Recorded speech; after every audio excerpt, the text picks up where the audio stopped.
बिस्मिल्लाहिर्रहमानिर्रहीम। जज़ल्लाहु अन्ना मुहम्मदन व हुवा अहलुहु।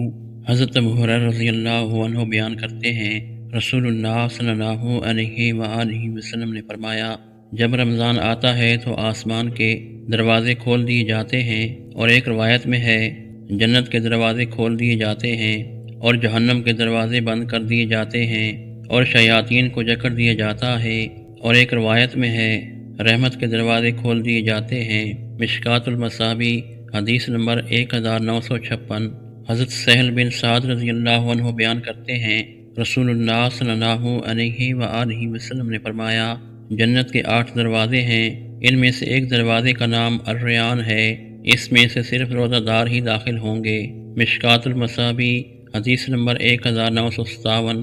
हज़रत अनस बिन मालिक रज़ियल्लाहु अन्हु से रवायत है, उन्होंने फरमाया, रसूलुल्लाह सल्लल्लाहु अलैहि व आलिहि वसल्लम ने उस हामला को जिसे अपनी जान का खतरा हो रोज़ा छोड़ने की रुख्सत दी है, और दूध पिलाने वाली उस औरत को भी रुख्सत दी है जिसे अपने बच्चे के बारे में नुकसान पहुँचने का खौफ हो। सुनन इब्न माजा हदीस नंबर 1668।